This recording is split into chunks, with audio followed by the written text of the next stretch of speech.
प्रकृति हाम्रो अस्तित्वको आधार हो। विश्व वातावरण दिवस जुन 5 हामीलाई वातावरणप्रतिको कर्तव्य सम्झाउने दिन हो। सन् 2025 को वातावरण दिवसको अवसरमा नवलपुरको मध्यबिन्दु 10 मा पर्ने अदेरी खोल्सी सामुदायिक वन भवन परिसरमा एक विशेष कार्यक्रम सम्पन्न भयो। कार्यक्रम सामुदायिक वन उपभोक्ता समूह र ओडा कार्यालयको आयोजना तथा कारितास नेपालको आर्थिक सहयोगमा सम्पन्न भयो, जहाँ 300 भन्दा बढी सर्वसाधारणको उपस्थिति रहेको थियो। कार्यक्रममा डिभिजन वन प्रमुख वसन्त केशव अधिकारी प्रमुख अतिथि रहनु भएको थियो भने विशिष्ट अतिथिका रूपमा ओडा अध्यक्ष रणबहादुर थापा र कारितास नेपालका प्रदेश संयोजक हरि सिंह कुँवर रहनु भएको थियो।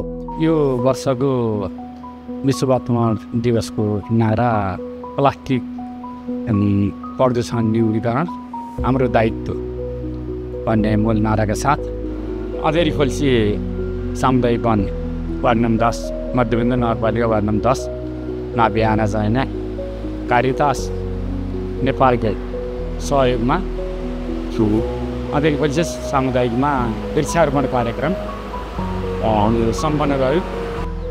आज वृक्षारोपण कार्यक्रम व्यापक रूपमा झन्डै 450 उपभोक्ताहरूको उपस्थितिमा आज वृक्षारोपण कार्यक्रम सम्पन्न भएको छ। यसले एउटा आजको यो विश्व वातावरण दिवस 2025 लाई आजको जुन यो प्लास्टिक प्रदूषण न्यूनीकरण तथा हाम्रो दायित्वको विषयमा आज एउटा राम्रो सन्देश आजको वृक्षारोपण कार्यक्रम सँगसँगै मूल उद्देश्य चाहिँ हाम्रो यो अहिलेको यो प्लास्टिकरणले आज देशमा अत्यन्तै डरलाग्दो स्थिति चाहिँ प्रदूषण यसले ल्याइरहेको छ।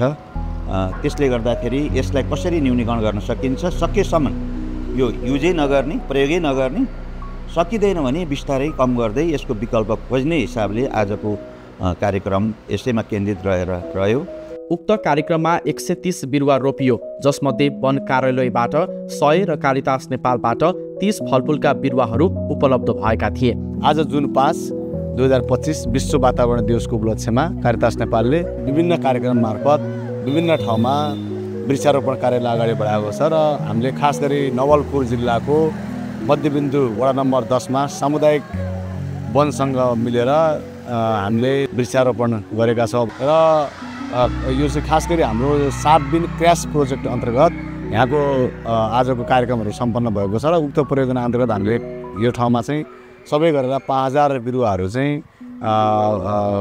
वितरण र वृक्षारोपण गरेका छौँ। त्यसमा खास गरी हाम्रो सामुदायिक वन उपभोक्ता समितिसँग मिलेर गरेका छौँ। त्यसै गरी समन्वय हाम्रो डिभिजन वन कार्यालय नवलपुरसँग गरेका छौँ।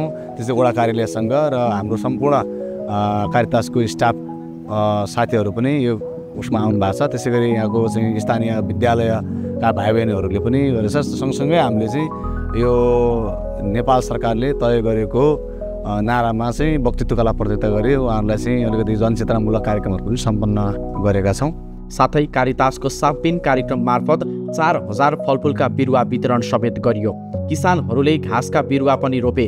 उक्त वृक्षारोपण कार्यक्रममा 5000 भन्दा बढी बिरुवा रोपिएको जानकारी कारितास नेपालका वरिष्ठ जिल्ला कार्यक्रम अधिकृत सुजन गौलीले दिनुभयो। प्लास्टिक प्रदूषण न्यूनीकरण हाम्रो दायित्व भन्ने नारासहित र्याली निकालिएको थियो, जसमा नारायणी बोर्डिङ स्कुलका विद्यार्थीहरूको समेत उपस्थिति रह्यो। त्यति मात्र होइन, प्लास्टिक प्रदूषण न्यूनीकरण हाम्रो दायित्व भन्ने विषयमा विद्यार्थीहरूले वक्तृत्व कला समेत प्रस्तुत गरे। यस कार्यक्रमले हरियाली प्रवर्धन सहित सामाजिक ऐक्यबद्धता र सहकार्यको सन्देश पनि दिएको छ। कारितास नेपालले यस्ता अभियानलाई निरन्तरता दिने प्रतिबद्धता जनाएको छ। एक बिरुवाबाट सुरु भएको अभियान स्वच्छ भविष्यतर्फको पाइला हो।